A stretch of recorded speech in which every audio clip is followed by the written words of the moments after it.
다음의 글은 백양 선생이 쓰고 김영수 씨가 번역한 백양중국사 1권에 나오는 내용입니다. 사실 남월 왕국은 나라를 세운 지 벌써 100년이 넘었다.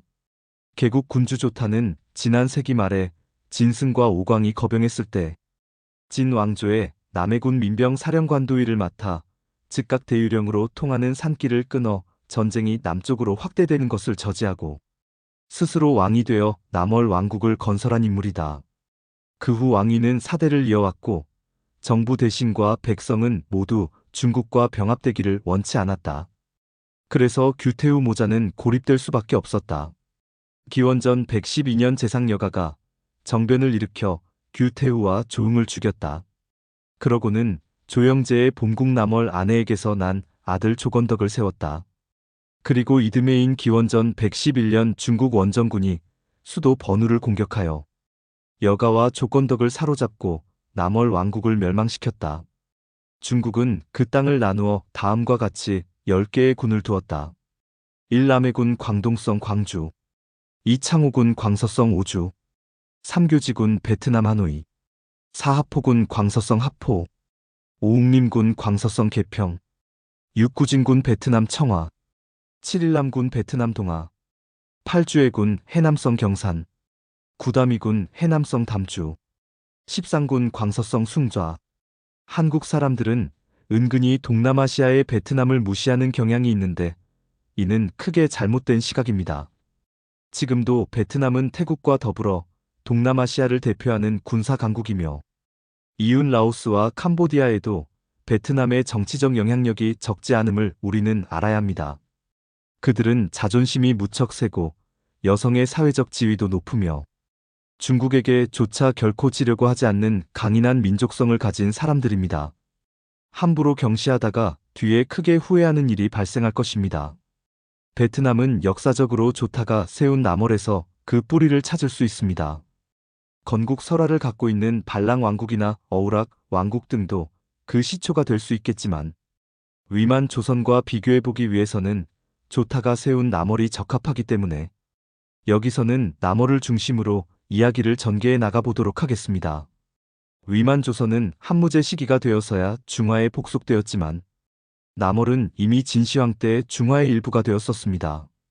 진시황은 그곳에 계림군, 남해군, 상군 3개의 군을 두어 다스리고자 했으나 조타는 진승과 오광의 난을 틈타 남월을 건국하였습니다. 개국 군주 조타는 중국인으로 남해군의 관료 출신이었습니다. 한무제는 위만 조선을 멸망시키고 낭랑 진번 임둔현도 4개의 군을 두어 다스리고자 했습니다. 그마저도 진번군과 임둔군 2개의 군은 얼마 지나지 않아 폐지되었습니다. 그만큼 전략적인 면에서 위만 조선이 위치한 지역이 크게 중요하지 않다고 판단했을 수도 있습니다. 한무제는 남월 땅에 무려 10개의 군을 설치했는데 위만 조선과 비교해보자면 거의 2배 이상의 군을 두었다는 것을 알 수 있습니다. 참고로 사마천의 사기에는 남월 땅에 9개의 군을 두었다고 말하고 있습니다. 코끼리 상자상군이 제외되었군요. 여하튼 남월과 위만 조선을 비교해보자면 그 차이가 크다는 것을 알게 될 것입니다. 한나라가 남월을 멸망시키는 과정은 사기 남월열전에 비교적 자세하게 나옵니다. 다음의 글은 사마천의 사기 남월열전에 나오는 내용입니다. 민음사에서 펴낸 책을 참고했습니다. 황제는 사멸령을 내려 다음과 같이 말했다. 천자가 미약하여 제후들이 정벌 전쟁에 힘을 쓰는데도 신하로서 적을 쳐 멸망시키지 않은 것을 꾸짖는다. 지금 여가와 건덕 등은 반란을 일으키고 스스로 서서 태연히 왕이라고 일컫고 있다. 죄인들과 강회 남쪽의 수군 10만 명에게 나아가 치게 하라. 원정 5년 가을에 위위 노박덕은 복파장군이 되어 계양으로 나가 회수로 내려가고 주작도의 직위를 봉하는 일을 관장함. 양복은 누선장군이 되어 예장으로 나가 횡포로 내려가고 투항한 월우 2사람은 과선장군 하려장군이 되어 영릉으로 나가 한 사람은 이수로 내려가고 또 한 사람은 창으로 나아갔다. 또 치이우에게는 파와 촉의 죄인들을 모으고 야랑의 군사를 동원시켜 장가강을 내려가 모두 반우에서 모이도록 했다. 원정 6년 겨울에 누선장군은 정예부대를 이끌고 먼저 심협을 함락시키고 성문을 깨뜨려 월나라의 배와 양식을 노획했다. 이어 전진하여 월나라의 선봉을 꺾고 수만 명을 거느리고 복파장군을 기다렸다. 그러나 복파장군은 죄수들을 인솔한 데다 길까지 멀어 약속한 날짜에 늦었고 누선장군과 만났을 때는 1000여 명뿐이었다. 여기서 흥미로운 것은 누선장군 양복의 존재입니다.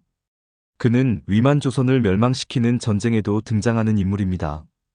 누선장군이란 현재의 해군 제독쯤 될 것입니다.